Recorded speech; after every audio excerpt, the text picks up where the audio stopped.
अभी हम खड़े हैं मीरा रोड पूर्व के कानेकिया परिसर में, जहां पर त्रिवेणी ये महापौर निवास बनाया गया है।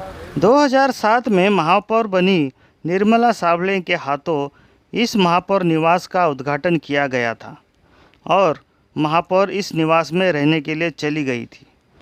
उनका कार्यकाल पूरा होने तक वो इसी महापौर निवास में रही, लेकिन तब से लेकर आज तक जितने भी महापौर इस मीरा भाईंदर शहर में बने, किसी ने भी इस महापौर निवास का इस्तेमाल नहीं किया। और यही कारण है कि मीरा भाईंदर मनपा प्रशासन ने भी इस महापौर निवास की कोई देखभाल नहीं की। तब से लेकर आज तक यह महापौर निवास एक खंडर की तरह बंद पड़ा हुआ है। आप देख सकते हैं कि इस महापौर निवास की कितनी हालत खस्ता हो चुकी है और इस महापौर निवास में पूरी तरीके से घास उगाई है, जंगल उगाया है और इस तरीके से बहुत ही बुरी हालत में यह महापौर निवास है। अब जाकर इस महापौर निवास को महिला भवन के रूप में विकसित किए जाने का प्रस्ताव पारित किया गया है और करीब 90 लाख रुपए खर्च कर इस महापौर निवास को महिला भवन के रूप में विकसित किया जाने वाला है। इसी कार्य का शुभारंभ आज महापौर ज्योत्सना हसनाले के हाथों किया गया।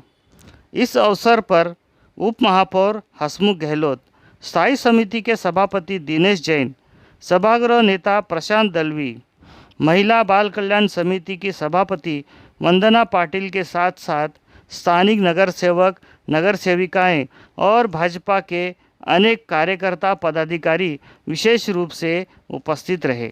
मीरा भाईंदर शहर में महिलाओं के लिए एक विशेष महिला भवन का निर्माण किया जाना चाहिए, ऐसी मांग कई वर्षों से की जा रही थी, लेकिन उस पर अब तक कोई निर्णय नहीं लिया गया था।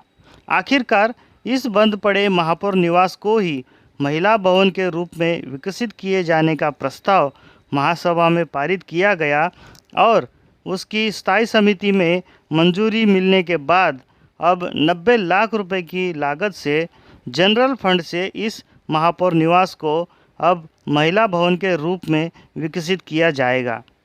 इस महिला भवन के माध्यम से शहर के महिलाओं के विकास के लिए कई तरह के प्रशिक्षण इस महिला भवन में दिए जाएंगे। साथ ही राज्य सरकार और केंद्र सरकार की ओर से महिलाओं के लिए जो भी योजनाएं आएंगी, उन योजनाओं के लिए उचित मार्गदर्शन और सहायता इस महिला भवन के माध्यम से महिलाओं के लिए उपलब्ध कराई जाएंगी, ऐसी जानकारी महापौर ज्योत्सना हसनाले ने दी है। तो इस संदर्भ में हमने ज्योत्सना हसनाले से उनकी प्रतिक्रिया जाननी चाहिए। तो आइए सुनते हैं क्या कहा महापौर ज्योत्सना हसनाले ने इस संदर्भ में। आज मीरा भाईंदर क्षेत्र में जो ये महापौर निवास यहाँ पर है, उसका रूपांतर हम महिला भवन में करने जा रहे हैं। वैसा ठराव महासभा में पारित किया था और उसको मान्यता लेकर टेंडर प्रोसीजर करके दुरुस्तीकरण करने का काम यहाँ पर होने जा रहा है और उसका शुभारंभ आज हमने यहाँ पे किया और भव्य स्वरूप में इसका लोकार्पण 16 भी जल्दी ही होगा, काम खत्म होने के बाद में। आज मीरा भाईंदर क्षेत्र में महापौर निवास एक गौरव की बात है, मगर इस निवास में अभी तक कोई महापौर यहाँ पर रहने नहीं आया था। 14-15 सालों से ये इमारत ऐसी ही पड़ी थी, मगर उसका लाभ किसी न किसी तरह नागरिकों को मिलना चाहिए। तो हमारी सभी महिला समिति के जो सदस्य हैं, हमारी सभी नगर सेविका है, उन्होंने मांग की थी कि इस मीरा भाईंदर क्षेत्र में महिला भवन होना चाहिए और उस प्रकार का हमने ठहराव करके आज यहाँ पर महिला भवन की निर्मित करने जा रहे हैं। इस महिला भवन में किस तरह के कार्य होंगे?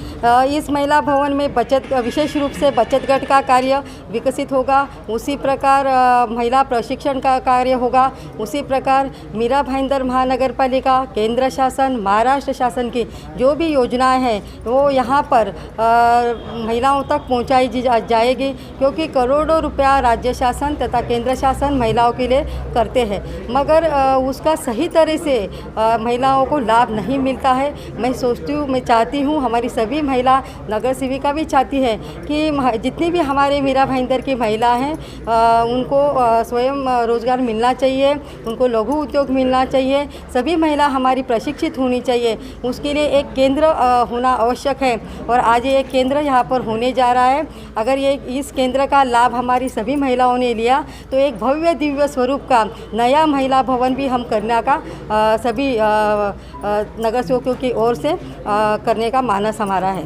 मैडम, कितना खर्चा आएगा इस महिला भवन के निर्माण? अभी तो ये इमारत खड़ी हुई है, सिर्फ अंदर हमें केबिन तथा उसके जो भी साहित्य है प्रशिक्षण के वो सब तैयार करने हैं। उसके लिए लगभग 80 से 90 लाख तक का खर्चा है। तो ये जो 90 लाख का निधि खर्चा हो रहा है वो क्या महिला बाल विकास कल्याण विभाग की ओर से हो रहा है या फिर किसी और निधि से? नहीं, ये अपने जनरल फंड से हो रहा है।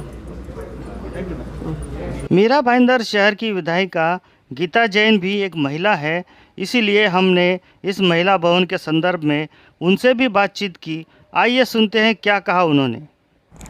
जी देखिए, शहर में एक महापौर निवास होना बहुत ज़रूरी है, इस बात से मैं भी सहमत हूँ। और ये जो महापौर निवास था, अब किस कारणवश शायद जो भी महापौर बने यहाँ उनको निवास की ज़रूरत नहीं थी। निर्मला जी के बाद कोई अपना घर छोड़ के वहाँ रहने नहीं गए। एक कारण ये भी हो सकता है कि 2.5 साल के लिए घर बदलो फिर घर बदलो, शायद लोगों को असुविधा लगती हो। लेकिन देखिए, बाकी सब शहरों में भी अगर आप देखेंगे तो महापौर निवास है और वो होना भी चाहिए। महापौर की वो गरिमा है कि उनके लिए एक महापौर निवास हो। बात यह है कि जो महापौर निवास था, मुझे लगता है बहुत अच्छे लोकेशन में भी था और बहुत सुंदर तब बना हुआ भी था। ठीक है, मेंटेन नहीं किया इसलिए उसमें थोड़े से प्रॉब्लम्स आ गए, लेकिन मुझे लगता है कहीं से भी ये अच्छे से रिपेयर करा के उसको महापौर निवास में ही तब्दील करा के महिला भवन बिल्कुल चाहिए। इस शहर को महिला भवन की बहुत ज़रूरत है, पर इसमें हम पैसे डालेंगे उसको महिला भवन में तब्दील करने के लिए, एक और महापौर निवास बांधेंगे। इससे अच्छा इस महापौर निवास को ठीक ठाक करके महिलाओं को जो ज़रूरत है उस हिसाब से नया महिला भवन डिज़ाइन करके बनाते तो वो ज़्यादा प्रैक्टिकल होता, क्योंकि तब हम बनाते ही महिलाओं की ज़रूरतों को ध्यान में। अब जो होगा उसमें ऑल्टरेशन किया जाएगा कि चलिए ये रूम में ये बना दे, ये रूम में ये बना दे। शायद जितने बड़े रूम की ज़रूरत हो वो रूम वहाँ अवेलेबल नहीं हो, क्योंकि जब हम निवास बनाते हैं तब बेडरूम हॉल इस तरह से बनाते हैं तो वो कुछ रूम छोटे कुछ बड़े इस तरह से होते हैं। अब वो साइज़ तो बढ़ाई या कम की नहीं जा सकती। इससे अच्छा एक नया महिला भवन अगर बनता तो मुझे लगता है कि शहर की महिलाओं को ज़्यादा बेटर न्याय मिल सकता था। तो देखा आपने, इस तरीके से मीरा भाईंदर शहर की विधायिका गीता जैन ने सुझाव दिया है कि महिला भवन होना बहुत ज़रूरी था, लेकिन महिला भवन स्वतंत्र रूप से बनाया जाता, ना कि इस महापौर निवास को ही महिला भवन के रूप में विकसित किया जाता। अब देखना होगा कि महानगर पालिका प्रशासन इस महापौर निवास का इस्तेमाल महिला भवन के रूप में कितने कारगर रूप से कर पाती है और इस महापौर निवास का निर्माण जब महिला भवन के रूप में किया जाएगा उसका कितना फ़ायदा मीरा भाईंदर शहर की महिलाओं को हो पाता है। तो इसी तरह की देश दुनिया की और ख़बरों को देखने के लिए आप बने रहिए हमारे साथ और देखते रहिए हमारा लोकप्रिय चैनल लोकहित न्यूज़, और हमारे चैनल को सब्सक्राइब करना भी ना भूलें। धन्यवाद।